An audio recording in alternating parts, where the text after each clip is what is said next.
இது மகிமை நேரம். மகிமை டிவி நேயர்களை அன்புடன் வாழ்த்துகிறேன். மகிமை நேர நிகழ்ச்சியின் வாயிலாக உங்களை சந்திப்பதிலே மிகுந்த மகிழ்ச்சி அடைகிறேன்.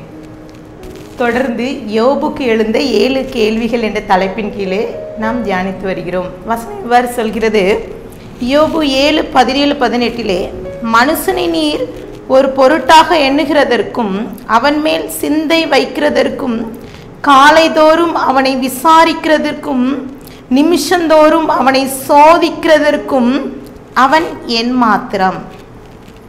இன்றைக்கு 2வது கேள்வி, என்னை ஏன் சோதிக்கிறீர், நான் எம்மாத்திரம் என்று யோபுக்கு எழுந்த 2வது கேள்வி. என்னை ஏன் சோதிக்கிறீர்? சில சமயங்களில் நமக்குள்ள வருகின்ற கேள்வியும் இதுதான். ஏன் எனக்கு இந்த பிரச்சனை, எனக்கு மட்டும் ஏன் பிரச்சனை? இந்த உலகத்தில் மனுஷனே இல்லையா? எல்லாரும் நல்லா இருக்காங்களே, அவங்களாம் ஹாப்பியாக ஜாலியாக இருக்காங்களே, அவங்களுக்குன்னு ஒரு எல்லாரும் பார்க்கும்போது அவங்களுடைய பிள்ளைகள், அவங்களுடைய குடும்பம், அவங்களுடைய காரியம் எல்லாம் நல்லா இருக்குது, எனக்கு மட்டும் ஏன் இந்த பிரச்சனை? இதே சூழ்நிலையைத்தான் இந்த யோபு எதிர்கொள்கிறார். அவனுக்குள்ளே வந்த காரியம், ஏன் கர்த்தர் என்னை கவனித்து பார்க்கிறார், என்னை பார்ப்பதற்கு நான் ஏமாத்திரம், நான் அவ்வளோ பெரிய ஆள் கிடையாது, நான் நார்மலான ஒரு மனுஷன், எனக்கு ஏன் அந்த சோதனை என்று சொல்கிறார். இன்னும் அநேக காரியங்களை இந்த யோபு புத்தகத்திலே நாம் வாசிக்கலாம். கர்த்தரிடம் வாதாடுகிறார்.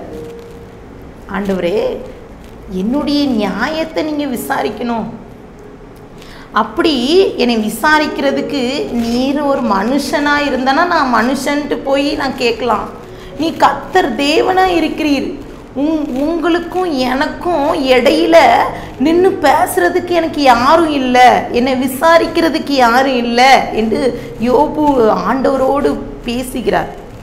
என்னும் ஒரு வார்த்தையை சொல்கிறார்.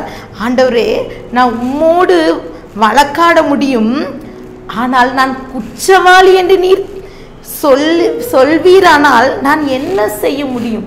ஒருவேளை எனக்கு குற்றவாளி நீங்கள் சொல்லிட்டா நான் எங்கே போவேன்? நான் சொல்லுகிறதுக்கு ஒன்றுமே இல்லை. எங்கள் இருவர் மேலும், என் மேலேயும் என் குடும்பம் மேலேயும் கையை வச்சு பேசுறதுக்கு மத்தியஸ்தன் ஒருவரும் இல்லை என்று சொல்கிறேன். ஏதாவது தவறு செய்தால் எனக்கு சொல்லித்தரதுக்கு யாருமே இல்லையே, கர்த்தாவே நீங்கள் சொல்லுங்க அப்படிங்க. நான் ஏமாத்திரம், எனக்கு இறங்குங்க, எனக்கு ஒரு உதவி செய்யுங்கன்னு கர்த்தர்ட்ட கேட்குறேன். எனக்கு ஏன் இந்த சோதனை, எனக்கு அதை யோசிக்க முடியவில்லை என்று சொல்கிறார். இப்படி தான் ஒரு சம்பவம். ஒரு கணவன் மனைவி காலையிலே எழுப்பினவுடன் கணவன் தன் மனைவி காஃபி தரவில்லை என்று சொல்லி தன்னுடைய ஸ்கூட்டரை எடுத்துக்கொண்டு தன்னுடைய வீட்டின் முன்பதாக இருக்கிற அந்த முக்கு கடையில் போய் நான் காஃபி குடிச்சிடேன்னு சொல்லி போய்கிறார். போகிற வழியிலே மண்ணிலே அந்த ஸ்கூட்டர் தடுமாறி கீழே விழுந்து அடிபட்டு அவர் வருகிறார், வீட்டிற்கு வருகிறார். அவர் காஃபி குடிக்காமையே வீட்டிற்கு வந்து அவருக்கு சொல்கிறார், நான் ஒரு வேளை என் ஒய்ஃப்ட என் மனைவிட்ட சண்டை போட்டதுனால தான் கடவுள் தண்டித்து விட்டார் என்று சொல்லி அவருக்குள்ளே ஒரு குற்ற உணர்வு ஏற்பட்டதாம். பிரியமானவர்களே, சில நேரங்களிலே நமக்கும் கூட இப்படி தான் ஒரு குற்ற உணர்வு வருகிறது. இந்த கேள்வி எப்படி யோபுக்கு வந்தது என்றால், அவனுக்குள்ள ஒரு கேள்வி வந்ததுடா, ஏன் எனக்கு இந்த சோதனை?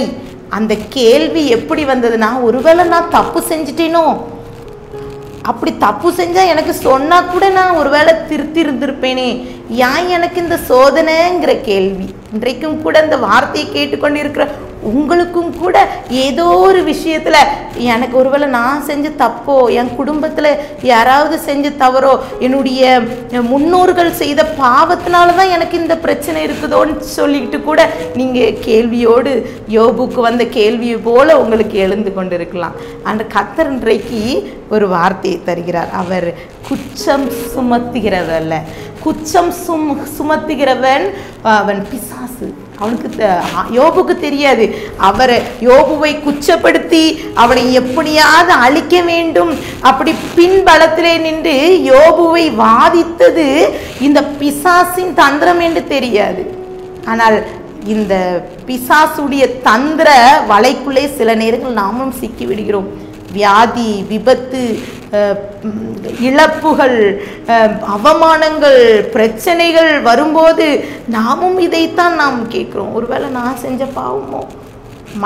மனிதர்கள் கூட கண்ணோட்டங்கள், ஏதாவது ஒரு வியாதி வந்துட்டாரா பார்ப்பாங்க, இவங்க செஞ்ச பாவத்தினால தான் இந்த வியாதி, அவங்களே ஜட்ஜ் பண்ணிடுவாங்க.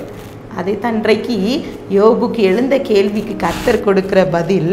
கர்த்தர் சொல்கிறார், கர்த்தர் சொல்கின்ற ஒரே ஒரு காரியம், நான் உன்னோடு இருந்து நான் செய்த அந்த காரியம் ரெட்டிப்பான நன்மையை நான் தந்தேல்ல, அதுக்கு தரப்போகிறேனே, அதுக்கு முன்னோடியாக அந்த சோதனை என்று சொல்லி யோபுவை உணர்த்தும் வண்ணமாக இந்த சோதனை.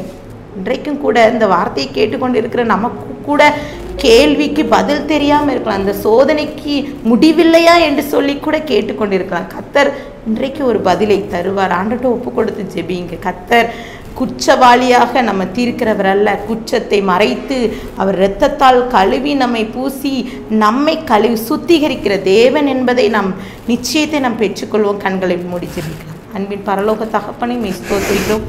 யோபுக்கு எழுந்த இரண்டாவது கேள்வியிலும் கூட, ஏன் எனக்கு இந்த சோதனை? சில நேரங்களில் எங்களுக்குள்ளே வருகின்ற அந்த குற்ற உணர்வை இன்றைக்கு மாற்றி போடுங்க.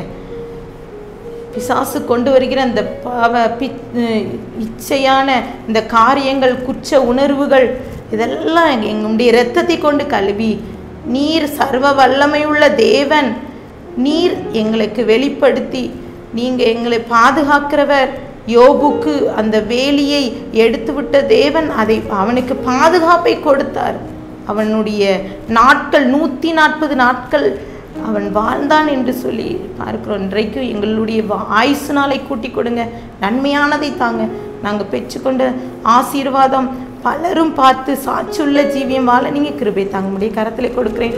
தாழ்த்திக்கிற உரிமையாக்கிறேன். மீட்பர் மூலம் கேட்குற பிதாவே, ஆமென்.